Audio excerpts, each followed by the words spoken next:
Hello everyone, welcome back to my channel guys. और मैं हूं आपकी डाइट और न्यूट्रिशन एक्सपर्ट मधुलिका। आज हम बात करेंगे टाइप्स ऑफ डायबिटीज़ के बारे में। लेकिन उससे पहले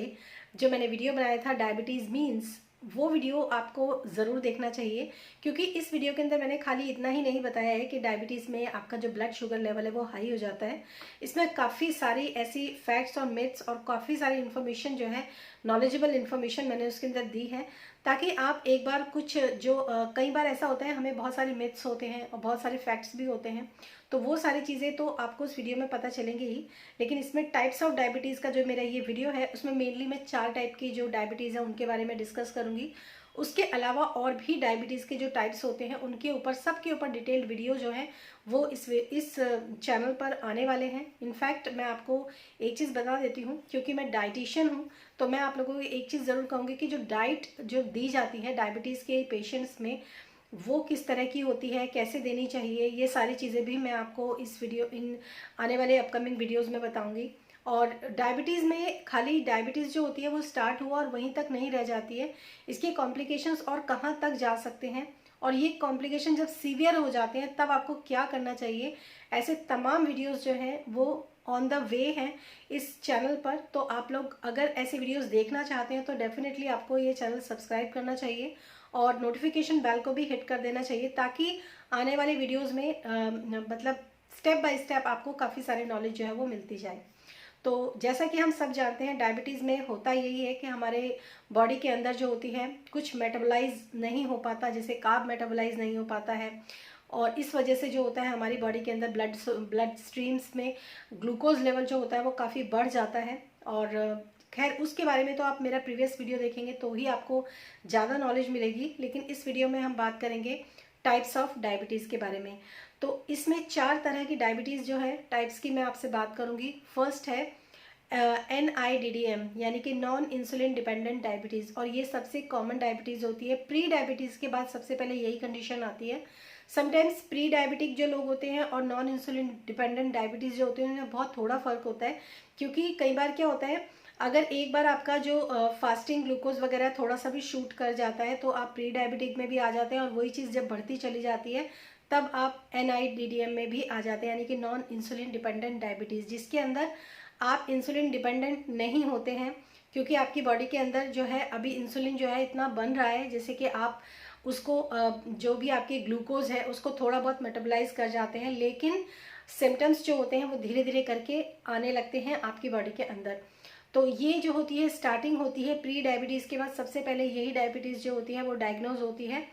इस डायबिटीज़ में क्या होता है, हमारी बॉडी जो होती है, जैसे आपने डायबिटीज़ और इंसुलिन का अक्सर कनेक्शन सुना होगा, इस डायबिटीज़ में क्या होता है, आपकी बॉडी इंसुलिन रेजिस्टेंट के मोड में चली जाती है, यानी कि आपकी बॉडी इंसुलिन के लिए सेंसिटिविटी दिखाती ही नहीं है। तो जब भी आप कुछ खाना खाते हैं आपकी बॉडी के अंदर ब्लड ग्लूकोज जो होता है वो राइज होता है, क्योंकि ग्लूकोज जो होता है, जैसे ही आपने कुछ खाना खाया आपकी बॉडी के ब्लड स्ट्रीम में ग्लूकोज आया, आपकी जो पेनक्रियाज हैं उसके जो बीटा सेल्स होते हैं वो इंसुलिन को रिलीज़ करते हैं, और आपके जो ग्लूकोज होता है उसको मेटाबोलाइज करते हैं, उसको एनर्जी में कन्वर्ट करते हैं। लेकिन यहाँ पर हो क्या जाता है, यहाँ पर ये होता है कि आपकी बॉडी के अंदर ग्लूकोज तो बहुत ज़्यादा होता है, ओवरलोड होता है, लेकिन इंसुलिन जो होती है उसके प्रति मतलब रेजिस्टेंट हो जाती है, उसके प्रति सेंसिटिव नहीं होती है। कई बार इंसुलिन जो होता है वो आपकी मतलब कोई तालमेल नहीं बैठता है कि आपने खाना बहुत ज़्यादा खाया है, लेकिन उसके अकॉर्डिंगली इंसुलिन जो है आपकी बॉडी उस पर रेस्पॉन्स नहीं कर पा रही है। इस वजह से आपकी बॉडी के अंदर इंसुलिन जो होता है, जो डायबिटीज़ होता है वो डायग्नोज हो जाता है। इसमें दोनों तरह का आता है, आपका फास्टिंग भी आता है और खाना खाने के बाद वाली डायबिटीज़ दोनों ही काउंट होती है। तो इस स्टेज पर क्या होता है, अगर आप इस स्टेज पर एक अच्छी डाइट थेरेपी अपने लिए डाइट प्लान्स बनवाते हैं, इस स्टेज पर अच्छे डाइट्स को फॉलो करते हैं, एक हेल्दी लाइफस्टाइल को फॉलो करते हैं, इनकेस अगर आप एक्सरसाइज वगैरह भी साथ में फॉलो करते हैं तो आपको इसमें बहुत ज़्यादा रिलीफ देखने के लिए मिलता है। फिर आप सीवियर कंडीशन पर नहीं जाते, नॉर्मल फूड से ही ये चीज़ें कंट्रोल में आ जाती हैं और आपकी बॉडी जो होती है वो नॉर्मल होने लगती है। ये कंडीशन तब होती है कई बार, वैसे जेनेटिकली तो डायबिटीज़ होता ही है, लेकिन इन जनरल आजकल जो है लाइफस्टाइल डिसऑर्डर इतना ज़्यादा हो गया है, पुअर लाइफस्टाइल इतना ज़्यादा हो गया है कि जिनके जेनेटिकली उनके फोर फादर्स या उनकी मदर को डायबिटीज़ नहीं भी था, लेकिन उन लोगों को डायबिटीज़ डायग्नोज हो गया है। तो ये होता है NIDDM, यानी कि non insulin dependent diabetes first. Second में क्या होता है, सेकंड जो होता है वो इंसुलिन डिपेंडेंट होता है, IDDM डायबिटीज़ होता है। इसके अंदर क्या होता है, जब आप फर्स्ट लेवल पर, यानी कि आप जब इंसुलिन रेजिस्टेंट आपकी बॉडी के अंदर था, उस समय पर आपने कोई प्रिकॉशन नहीं ली, आपने किसी तरह का कोई डाइट फॉलो नहीं किया, किसी तरह का आपने हेल्दी लाइफस्टाइल फॉलो नहीं किया, जिस कंडीशन में आप थे उसी कंडीशन में आप रहे। इनफैक्ट इसमें बहुत बड़ा रोल होता है, जो मैंने इस फील्ड में देखा है कि लोग बाग मेटफॉर्मिन ऐसी टैबलेट्स लेना ज़्यादा पसंद करते हैं, बजाय इसके कि वो अपनी डाइट पर थोड़ा सा कंट्रोल करें या उसको थोड़ा सा ध्यान दें। उस पर ध्यान नहीं देते हैं, बल्कि एक गोली खा के, थायराइड की तरह एक गोली खा के जो है फुर्सत हो जाते हैं। और उसका रिजल्ट ये होता है कि धीरे धीरे करके आप टाइप 1 डायबिटीज़ में चले जाते हैं। जैसे NIDDM जो है वो टाइप 2 डायबिटीज़ है, जो कि इंसुलिन रेजिस्टेंट चीज़ में होता है, और जब आप इंसुलिन डिपेंडेंट होने लग जाते हैं तब ये होता है टाइप 1 डायबिटीज़। और ये डायबिटीज़ जो होता है, इसमें क्या होता है, आपके जो पेनक्रियाज है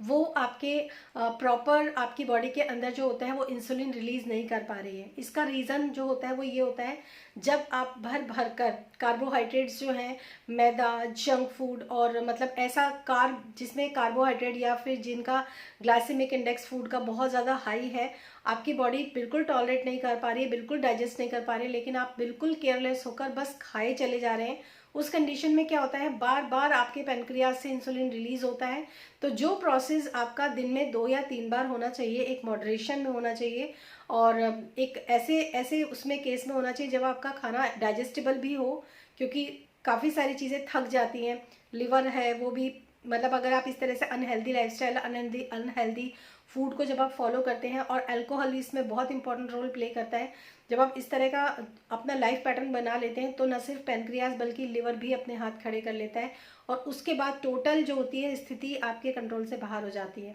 तो जो आपका इंसुलिन डिपेंडेंट डायबिटीज़ इसी को बोलते हैं, जब आपकी बॉडी के अंदर इंसुलिन बन ही नहीं रहा है, आपका जो पेनक्रियाज है वो प्रॉपर इंसुलिन सिक्रीट नहीं कर पा रहा है, तो आपको डॉक्टर एडवाइस करते हैं इंसुलिन ऊपर से लेने के लिए।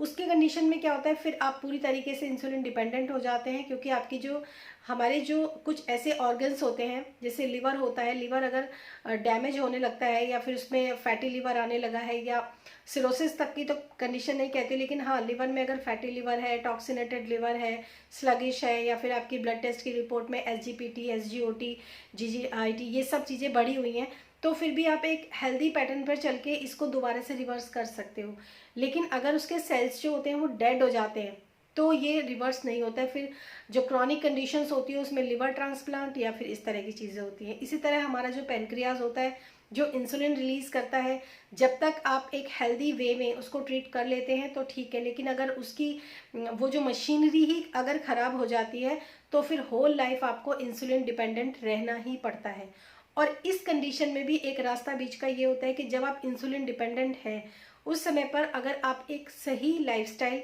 सही डाइट प्लान्स और सही तरीके की एक्सरसाइज वगैरह फॉलो करना शुरू करते हैं, तो भी ऐसा होता है कि कई बार इंसुलिन भी आपका जो होता है धीरे धीरे करके कम होने लगता है। और बहुत सारे केसेस ऐसे भी मैंने देखे हैं, हालांकि मैंने तो अभी तक ऐसे नहीं केस ट्रीट किए हैं जिसमें इंसुलिन पूरी तरीके से छूट जाए, लेकिन हाँ, इसमें रिलीफ जो होता है वो बहुत देखने के लिए मिलता है। आपकी जो डायबिटीज़ की जो मेडिकेशंस जो है वो काफ़ी कंट्रोल में आ जाती हैं। आपके जो सिम्टम्स होते हैं मेनली, वो सिम्टम्स जैसे ओडिमा है, या फिर इस तरह के जो सिम्टम्स होते हैं, या फिर कोलेस्ट्रॉल वगैरह काफ़ी बढ़ा हुआ होता है, इस तरह के सिम्टम्स जो होते हैं वो काफ़ी कंट्रोल में आते हैं। तो ये सब चीज़ें जो होती हैं आपकी ठीक होने लगती हैं। और अगर हम इसकी क्रॉनिक कंडीशन की बात करें डायबिटीज़ की, तो इसके अंदर जो क्रॉनिक कंडीशन है वो चली जाती है आपके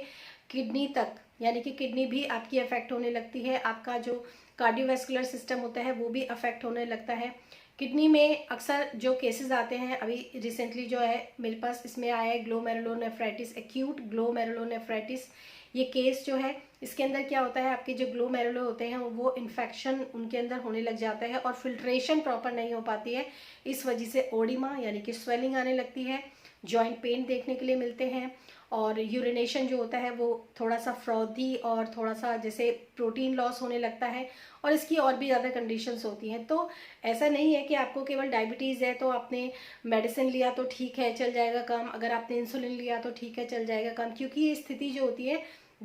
दर परत ये जो है ख़राब ही होती चली जाती है। इसलिए इसको संभालना एक सही लाइफस्टाइल, एक सही डाइट प्लान्स और सही एक्सरसाइज इसके लिए फॉलो करना बहुत ज़रूरी होता है, क्योंकि आप ठीक हैं तो सब ठीक है, अगर आप ही ठीक नहीं है तो फिर सब कुछ खराब हो जाता है। इसके बाद जो आती है वो आती है गैस्ट्रोइंटेस्टाइनल डायबिटीज़। ये डायबिटीज़ जो होती है मोस्टली जो प्रेग्नेंट वुमेन होती हैं उन लोगों को होती है, और इसके अंदर जो देखा जाता है वो ये होता है जब लेडी प्रेग्नेंट होती है तो उस समय पर उसके अंदर एक तरह का जो होता है हार्मोनल इम्बैलेंस तो देखने में आते ही हैं, काफ़ी सारे कॉम्प्लिकेशंस देखने के लिए आते हैं जब लेडी प्रेग्नेंट होती है। उस समय पर कई बार आप उनका जो फास्टिंग ग्लूकोज वगैरह होता है वो शूट अप कर जाता है। ये डायबिटीज़ क्या होती है, इसमें कई बार ऐसा होता है कि जब डिलीवरी हो जाती है लेडी की तो उसके बाद उसकी जो डायबिटीज़ होती है वो नॉर्मलाइज हो जाती है, लेकिन इस समय पर अगर ठीक तरीके से केयर ना की जाए प्रेगनेंसी में, या फिर अगर आपको पता है कि आपके फैमिली प्रॉन है डायबिटीज़ की, तो इस समय पर आपको केयर करनी बहुत ज़रूरी होती है ताकि डिलीवरी के बाद आप बिल्कुल नॉर्मल हो जाएं। इसके बाद जो आती है नेक्स्ट जो आती है वो होती है जुवेनल डायबिटीज़, जो कि छोटे बच्चों में अक्सर 25 साल से कम के बच्चों में देखने के लिए मिलती है। और इसके अंदर जो होते हैं ये काफ़ी सैड होती है, मुझे बड़ा सुन के दुख होता है जब किसी बच्चे को जुवेनल डायबिटीज़ होती है, क्योंकि इस तरह की डायबिटीज़ में बच्चे के बॉडी के अंदर इंसुलिन जो होता है वो प्रॉपर नहीं बन पाता है, और ये इसके बाद जो होते हैं उन लोगों को इंसुलिन डिपेंडेंट होना पड़ता है, यानी कि ये IDDM की ही एक कंडीशन होती है लेकिन छोटे बच्चों में होती है। तो इसमें बहुत ज़्यादा ध्यान रखा जाता है बच्चों का, और क्योंकि उनको इंसुलिन भी दिया जाता है और उनकी डाइट जो होती है वो बिल्कुल एकदम एक्यूरेट और प्रॉपर डाइट होनी चाहिए, क्योंकि उनको सर्वाइव करना है। और अगर जुवेनल डायबिटीज़ के अंदर कंडीशन जो होती है वो ख़राब होती है तो इसके जो जो रिज़ल्ट्स होते हैं वो बहुत ख़राब होते हैं। तो इस तरह की जुवेनल डायबिटीज़ जो होती है उसमें आपको बच्चों का बहुत ध्यान रखना पड़ता है, और इंसुलिन डिपेंडेंट होते हैं बच्चे तो आपको काफ़ी ज़्यादा इसमें केयर करनी पड़ती है, उनकी डाइट्स का ध्यान रखना पड़ता है, उनके इंसुलिन की डोजेस का ध्यान रखना पड़ता है जुवेनल डायबिटीज़ में। So this is all about it guys. ये थी डायबिटीज़ के बारे में, मैंने 4 टाइप्स की डायबिटीज़ आप लोगों के साथ डिस्कस की हैं। इसके बाद हर एक डायबिटीज़ के साथ मैं जो नेक्स्ट वीडियोस लेकर आने वाली हूँ वो होंगे उनकी डाइट थेरेपी क्या होनी चाहिए, जैसे NIDDM, DDM, गैस्ट्रेशनल या फिर जुवेनल डायबिटीज़ के लिए किस तरह की डाइट्स जो होती हैं वो आपको फॉलो करनी चाहिए, उसके लिए मैं अलग से अब वीडियोस लेकर आने वाली हूँ। लेकिन एक चीज़ मैं आप लोगों को बोलूँगी कि अगर आप डायबिटिक पेशेंट है या आपकी फैमिली में कोई डायबिटिक पेशेंट है तो आप हमसे पर्सनलाइज डाइट प्लान्स भी बनवा सकते हैं, और डिटेल्स जो है वो आपको डिस्क्रिप्शन बॉक्स में मिल जाएगा, वहाँ पर से आप व्हाट्सएप कर सकते हैं, आप ईमेल कर सकते हैं। डायरेक्ट कॉल्स जो होती हैं वो अलाउड नहीं होती हैं। तो उस कंडीशन में क्या होता है, आपको आपके सिम्टम्स बेटर होने लग जाते हैं, जो कि अक्सर लोगों के होते ही हैं, और आपके जो आप इंसुलिन की जो मेडिसिन ले रहे होते हैं, मेटफॉर्मिन वगैरह ये सब जो ले रहे होते हैं, ये चीज़ें भी धीरे धीरे करके जो होती हैं छूट जाती हैं। सो ये थी मेरी आज की वीडियो। आई होप ये वीडियो आपको पसंद आई होगी। अगर पसंद आई है तो प्लीज़ इस वीडियो को लाइक कीजिए, और अगर ऐसे ही और इन्फॉर्मेशन और ऐसे ही और वीडियोस आप देखना चाहते हैं तो मेरे चैनल को सब्सक्राइब कीजिए और नोटिफिकेशन बेल को हिट कीजिए और शेयर कीजिए। अगर आपको लगता है कि वीडियोज़ अच्छे हैं तो please share my videos. Thank you so much and thanks for watching this video. Till then stay happy, stay blessed, bye bye.